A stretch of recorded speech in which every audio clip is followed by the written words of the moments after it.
Assalamualaikum warahmatullahi wabarakatuh. Perkenalkan, nama saya Rudi Arya Senata dengan NPM 2457051011 dan kali ini saya akan mengerjakan tugas pembuatan video yaitu gerbang logika dengan transistor. Presentasi kali ini itu membahas tentang konsep dasar gerbang logika dan bagaimana transistor digunakan sebagai komponen utamanya dalam membuat rangkaian logika digital. Kemudian juga akan mempelajari prinsip kerja gerbang logika, jenis transistor yang digunakan, contoh implementasi, dan lain-lainnya.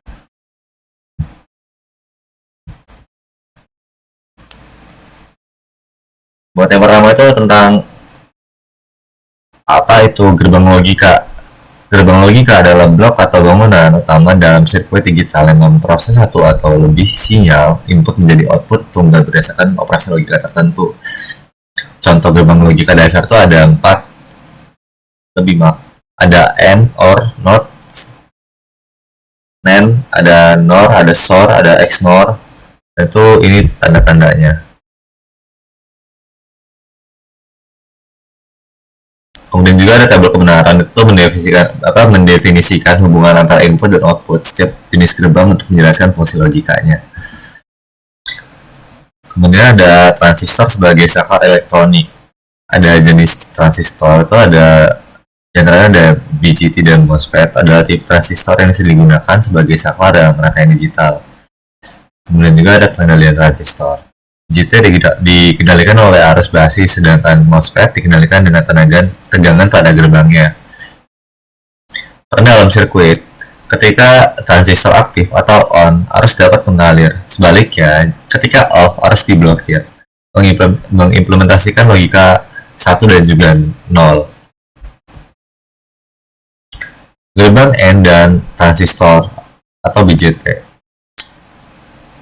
Konfigurasinya itu dua transistor BJT terhubung secara seri untuk memastikan kedua input harus aktif agar outputnya bernilai tinggi.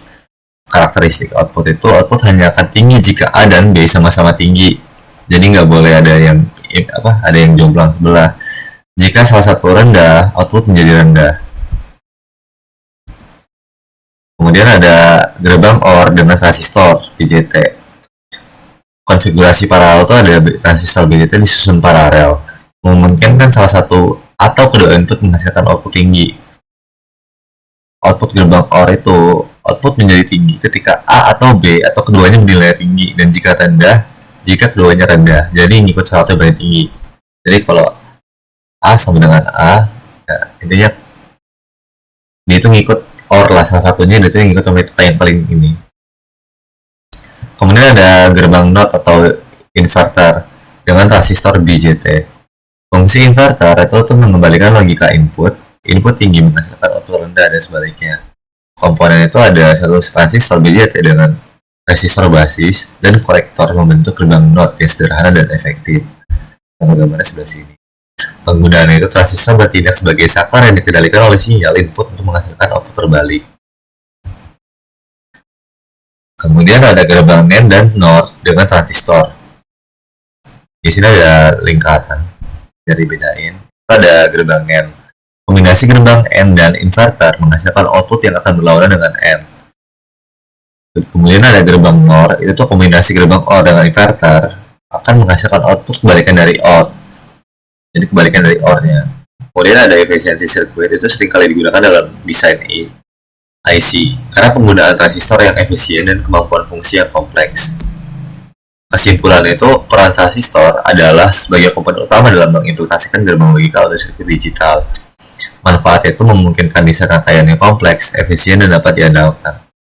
Pentingnya pemahaman menguasai prinsip kerja transistor sangat krusial dalam pengembangan teknologi digital modern. Mungkin sekian aja dari saya akhiri. Wassalamualaikum warahmatullahi wabarakatuh.